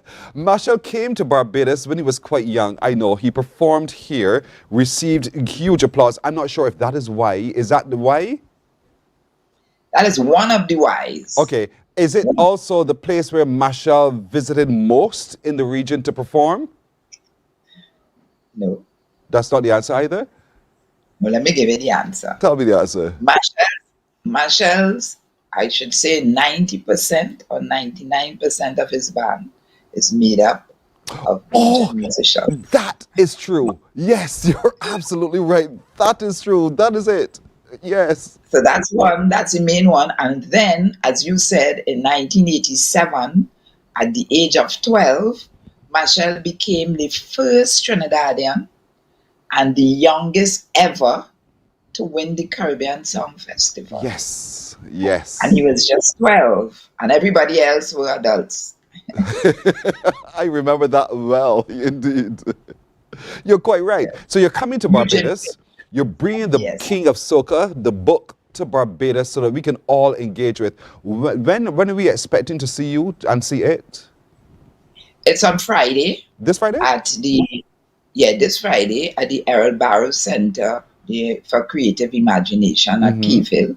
Mm-hmm. Because I'm trying to stay close to the academic part of it, but to bring it to the public, bring it to the musicians, and share it from that field.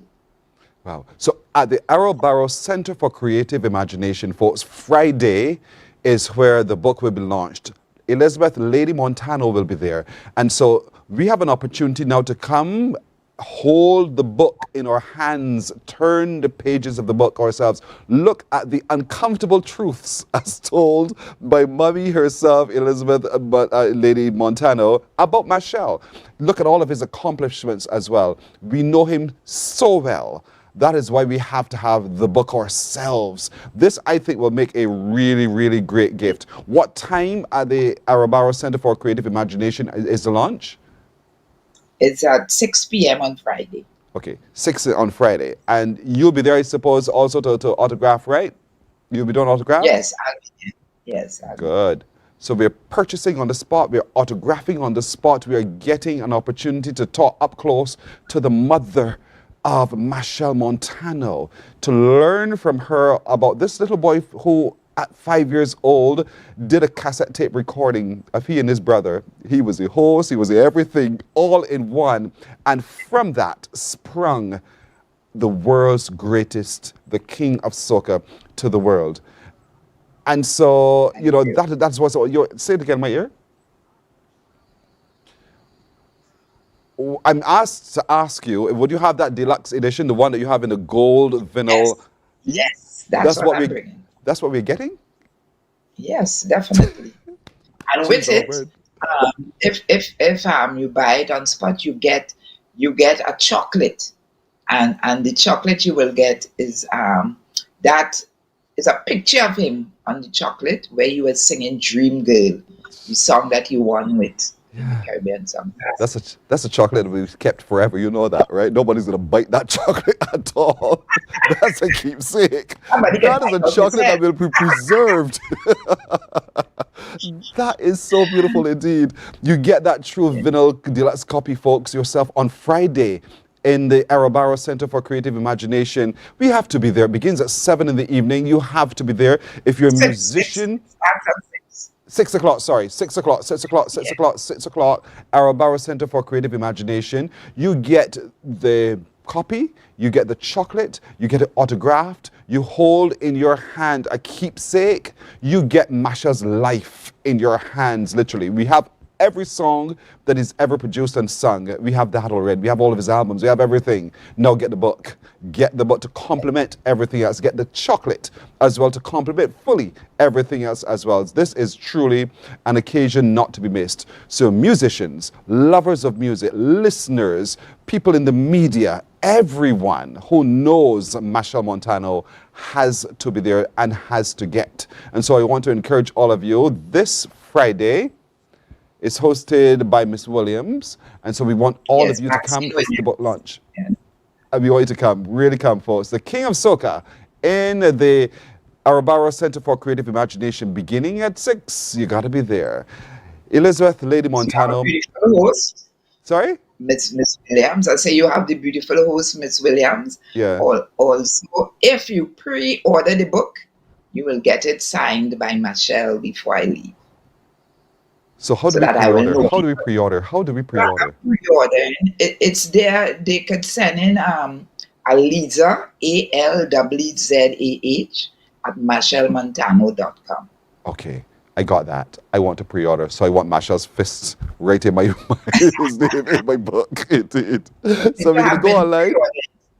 Pre-order. Yeah. We got to go online and pre-order, folks. Get online and pre-order. Friday is the action. Just send in an email. Okay. Aliza, ALZZAH. Yeah, or they could look on the Instagram and they will see the Instagram page, King of Soca. I got you. Got you covered. Elizabeth, Lady Montano, thank you for being the vessel that gave birth to the King of Soca, the King of the world, indeed. Thank you for being the one who has nurtured him for a significant portion of his career and life, all his life, indeed. Thank you for taking the time in your thesis to tell his story. And thank you for coming to Barbados to share that story with all of us and the rest of the world as well. In other words, a big thank you for talking to me today as well, Elizabeth. Thank you so much. Thank you. And I want to say thank you to Barbados for always welcoming us and for giving us some of their best musicians. Our pleasure. Thank you very much indeed. You're most welcome. See you on Friday. Thank you, indeed. And that's it, ladies and gentlemen. That is Elizabeth Lady Montano. Now you know, that's Masha's mommy. He calls her Lady. No, he definitely puts her on the pedestal. She's Lady for you. And so when you meet her, you say, hello, Lady Montana. That's what we refer to her as. She's not just Elizabeth, she is Lady Montana.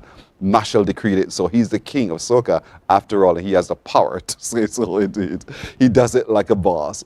All right, we'll take a break right here. We're coming back in just a moment.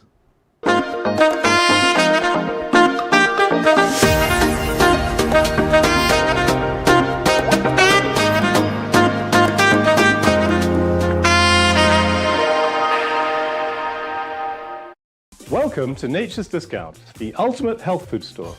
At Nature's Discount, we have thousands of quality products at great prices. Hi guys, Dottie here with Nature's Discount, and today we are talking about Solar Ray, microbiome probiotics, and why you should be taking them. And we have well over 3,000 amazing products to help you get healthy.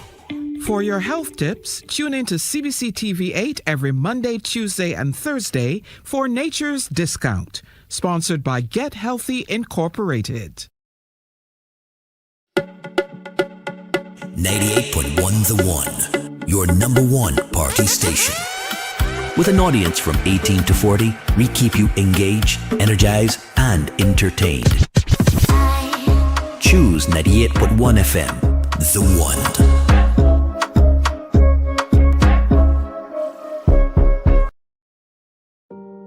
Hey there, it's Mahalia. I want to share something that might be really helpful. If you're feeling anxious, overwhelmed, depressed, or lonely, and have no one to talk to, call Lifeline Barbados. We all face struggles at times in our lives. You're not alone. There's no need to feel ashamed or embarrassed. It's okay to reach out for support. Lifeline Barbados is completely confidential. No one else will know you called. They're there to offer a caring ear and guidance without judgment. And fellas, I want you to know asking for help is a true sign of strength. It takes real courage to reach out. You can also call Lifeline Barbados if you're worried about loved ones who are struggling and you need advice on how to support them. There's a saying, a problem shared is a problem halved, but not everyone has someone they can confide in. That's why Lifeline Barbados exists, to be there for you or someone you care about during tough times. Save this number. Lifeline Barbados is just a call away. Remember, you can reach out whenever you need to talk. Books open your heart, your mind, and your soul. They are educational, entertaining, inspiring, and motivating. Are you an author of a recent book you want to share? Morning, morning, morning. Good morning. Good morning to you. 12 minutes now to go to 8 o'clock, and just the clock is ticking to midnight, because at midnight we turn the date onto the 1st of October. The 1st of October for Barbadians, Vincentians, Belizeans, and Dominicans marks a significant moment in history when the 4 territories allow free movement across borders to live and work and exist. And so we want to look now at the Belize experience and get from Belize just how ready they are and what have they been doing to ready themselves to receive Barbadians, Vincentians, Dominicans into their territory as well. I'm happy to be joined by the CSME focal point, the Deputy Director General of the Belize Directorate General for Foreign Trade, in Tricia Gideon. Good morning to you, Ms. Gideon. Hi, good morning. I'm very excited to be here today. Thank you. Thank you so much for joining us. Is Belize ready at the stroke of midnight tonight to begin the free movement across borders of the 4 territories? As ready as we can possibly be. I want to make note that preparation did not happen in the last 2 months. It has been happening over years because, as you know, that free movement is a dream for the region. It's a goal. It's where we want to end up fully with all member states. But it has been years in the working, and I think what happened over the last 2 months was just an overdrive, having everyone coming together, realizing it's going to happen, and we need to ensure everything is in order.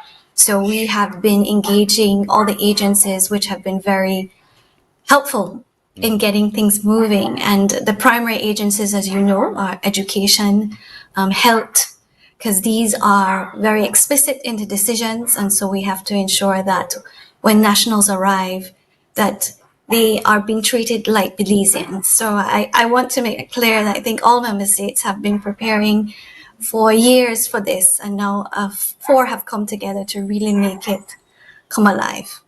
And it's important that you said that. I'm so glad you did that. For years, we have been moving to this point. It's now a matter of operationalizing the decisions that were taken and all of the work that has been done so far. It starts at the borders. Let's start at the border. When we arrive, Barbadians, in Belize, what have you been saying to immigration officials so that they understand the process and the change that will happen as of midnight tonight?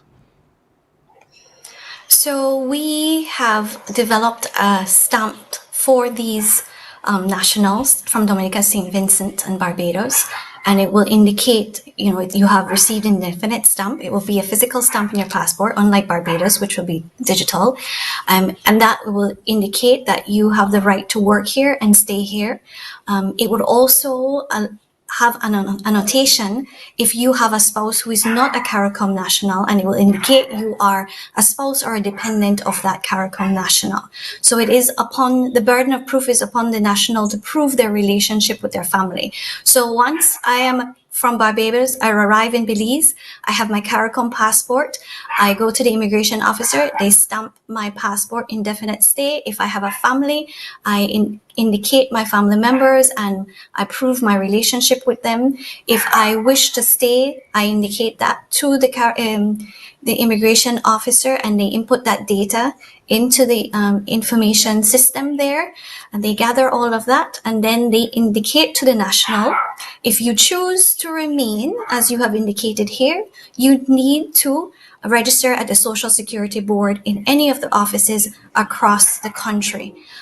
You will also need a return ticket. I know that this has been an issue discussed not only among the 4 member states, but also internally, because we do want people to feel welcome. However, we must never forget the national security concerns and the other issues of travel, such as third-party countries involved, such as the US or Panama. There are no direct flights to Belize at the moment. So we are going to require a return ticket as well. So we have been creating flyers so that immigration officers are aware of this. And if you choose to enroll your children in school, or any one of your dependents enrolled in school, please bring your school records. And we have itemized those in documents that you need, such as your identification card, your learning outcomes, your transcripts. And if you want to access our healthcare system seamlessly, please bring your medical record. So those are some of the things that we will be telling people when they arrive. And though you don't need a police record upon arrival, however, if you want to work, some employers may request it. So that is something we can also inform the national about. But your CARICOM passport, your indefinite stay stamp, register at the Social Security Board, and you have your documents to enroll your children or yourself in school, as well as your health documents. So there is no interruptions in the provision of your health care. I like that. It sounds easy and smooth. So we've got past the immigration officer. Now we've set on the feet on this land of Belize, and we're setting about ourselves to do what we have to do. Part of which is accommodating ourselves, housing and the like, and the ability to own property. Has that also been looked at, and what are the rules as it relates to me deciding I want to set up myself, own some property and live? So in our current legislation, anyone is able to buy land in Belize. One of the perks for CARICOM is that you will pay the same stamp duty as a Belizean, while a foreigner would pay a higher stamp duty. So that has already been addressed under the current system. We also have looked at banking because that is important too. So we have informed the banks of the need for them to treat these nationals like a Belizean coming in, and to make it a very seamless process. As soon as you see this indefinite stay stamp, please facilitate them like a Belizean. In terms of housing, everyone has equal access to housing, so that is not an issue. Currently now you can come and procure, rent, or access these resources as a Belizean. All right. If I should encounter any mishap, somehow someone didn't quite get the memo and they behave a little unseemly, is there anywhere that I can go to raise a concern so that it can be addressed? So you can access the complaints forms that the region has agreed to on our website, the Ministry's website, Ministry of Foreign Affairs and Foreign Trade, at the immigration website. These are accessible online, but you can also contact our office. My office, the Ministry of Foreign Affairs, Foreign Trade, the Directorate General for Foreign Trade, where we have myself and also our economist that deals with CARICOM matters as well. But the entire department would be more than happy to assist any CARICOM national that is in need of assistance. And of course, we have our CARICOM ambassador. Driving, because we are also quite able to drive. I know generally you have a visitor's permit and the like, but it will no longer be just a visitor now. I'm staying indefinitely. So how do we treat the driver's licenses? Well, I must admit, I would like to move to Barbados because I heard your driver's license is for 10 years and ours is for a year. And we can get maybe 3 years. So upon arrival, you can use your driver's license for a year. Then you must apply for a local driver's license. However, upon arrival, you're free to apply for a local driver's license whenever you wish, and it's $60 for it. And you can get it online as well and have it delivered to you. At the beginning of the show, we had an opportunity to hear from your Prime Minister's speech to the UN General Assembly, and he painted such a beautiful picture of the infrastructure, the social network of Belize. I want you to paint for our Barbadians who are viewing this morning as well why Belize is such a beautiful, not just a beautiful physical destination, but why the fabric, the social fabric of Belize is such that we can be confident that it is a good place to do business and to live and work. Thank you for that. So, as you know, Belize is not an island. We have land borders, and we border with Mexico as well as Guatemala, and we have the beautiful Caribbean Sea. We have been able to have the fortunate opportunity to have people from Central America, from the Caribbean, and as well, you know, we have our indigenous people. So there is not only a mixture of faces, but there is a mixture of food, there is a mixture of music, there's a mixture of literature, and all of this will come together as we bring in more closely our brothers and sisters from Dominica, from Barbados, from St. Vincent. And as you know, we have the Garifuna, and we share that heritage with the St. Vincent's, the people from St. Vincent. And so I want to say that we have a lot in common, but we also have differences that we can learn from, and we are very friendly people. And I see this as an opportunity for Belizeans to learn more about CARICOM. As we integrate not only into CARICOM, but also as we integrate into Central America, we find that we have been exposed to different cultures, and I feel it will give the CARICOM community an opportunity to be exposed as well to our Central American culture, but have the Central Americans here to also be exposed to the culture of the Caribbean. So I see it as an opportunity of two cultures meeting to make it even better. And you're absolutely right. I spent a little time in Belize a few years ago. It is quite a beautiful city. It's a beautiful space to be in. You're right about the different cultures and the different music, the different foods. Just experience life a little differently. But for the opportunity is also there for business people to come and do business. It's facilitated by the Directorate of Foreign Trade. And so all you need to do is to go, folks. Just go. As of midnight tonight, the green light turns on for us to go and experience all that Belize has to offer indeed. And so, Trisha Gideon, I want to thank you so very much for joining us this morning, for sharing with us and for explaining so simply how easy it is to make this happen from tomorrow. And we're excited about coming there. We're excited to having Belizeans come here as well to experience and to live and be amongst us as well, as we are all one kith, one kin, people of the Caribbean. Thank you so much for joining us this morning. You're welcome, and thank you for having us. And we are looking forward to the CARICOM Nationals arriving in Belize on October 1st. Actually, looking forward to them today, but October 1st is the day where it'll be so much easier. Absolutely. Thank you so very much. You're welcome.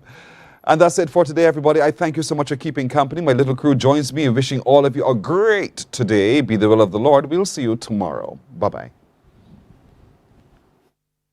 Wake up, wake up, wake up, wake up. Barbados, get up. Good morning, Barbados, good morning.